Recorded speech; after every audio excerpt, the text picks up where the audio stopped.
యూదులు అన్ని జనులు కలిస్తే క్రీస్తు శరీరం అవుతుంది అనేది ఒక మిస్టరీ, అది ఎవరికి తెలియదు. యూదుల భావజాలం, ఇశ్రాయేలు యొక్క మైండ్ సెట్ ఎలాంటిదంటే, భూమి మీద మేము మాత్రమే దేవుని ప్రజలు, ఇంకా మిగతా వాళ్ళందరూ దేవునికి హేయులు. కాబట్టి భవిష్యత్తులో మా మెస్సీయా వచ్చినప్పుడు ఏం చేస్తారంటే, అన్ని జనుల రాజ్యాలన్నింటినీ కొలద్రోసేసి అన్ని జనులను అందరినీ బానిసలుగా చేసేసి ఇశ్రాయేలులందరినీ రాజులుగా చేసి మా ద్వారా ప్రపంచాన్ని పరిపాలిస్తారు. అన్ని జనులు ఎవరో దేవునికి ప్రజలు కాదు, వీళ్ళ దేవునికి అసహ్యులు.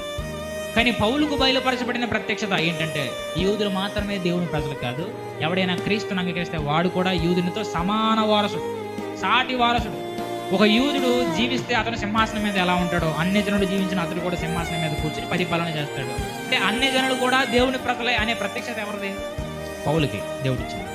ప్రభువైన యేసుక్రీస్తు తనతో పాటు నా అపోస్తలుడికి ఎప్పుడు చెప్పలేదు అన్ని జనులకు కలిసి వార్త ప్రకటిస్తున్నాను. ఏం చెప్పాడు?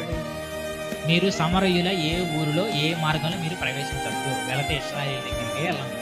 దీన్ని ఎవరైనా అపార్థం చేస్తారేమో అనే భవిష్యత్తు నాన్నతో ఆయన సమరయ మార్గంలో వెళ్ళాడు, ఎవరో లేదా? ఆయన మాత్రం వెళ్ళాడు. ఎందుకంటే అన్ని జనుల ప్రవేశం భవిష్యత్తులో ఉంది, కానీ అది ఈ అపోస్తలుల ద్వారా జరిగేది కాదు. ఎవరైతే క్రీస్తుని ప్రత్యక్షంగా చూడలేదో, క్రీస్తు భూమి మీద బతికిన దినాల్లో లేడో, ఎవరికైతే క్రీస్తు అంటే విపరీతమైన ద్వేషం ఉందో, ఎవరికైతే క్రైస్తవ బ్యాక్గ్రౌండ్ ఎవరికైతే లేదో, అలాంటి ఒక వ్యక్తి ద్వారా అన్య జనులకు రక్షణ అనేది ప్రకటించాలనుకున్నాడు దేవుడు. నాను స్త్రీ వచ్చింది యేసు ప్రభు దగ్గరికి, దావీదు కుమారుడా కరుణించు. ఇప్పుడు ఏమనాలి? అమ్మ కరుణిస్తాను, నీ కుమార్తెకి నీ కుమారులకి ఏ రోగం ఉందో చెప్పాలి కదా. అన్ని జనులను ఎలా చూశాడు? నేను మీకోసం పంపబడలేదు, ఇశ్రాయేలులో చెదరని గొర్రెల దగ్గరికి వచ్చాను అని చెప్పి ఆయన పట్టించుకోకుండా వెళ్ళిపోయాడు.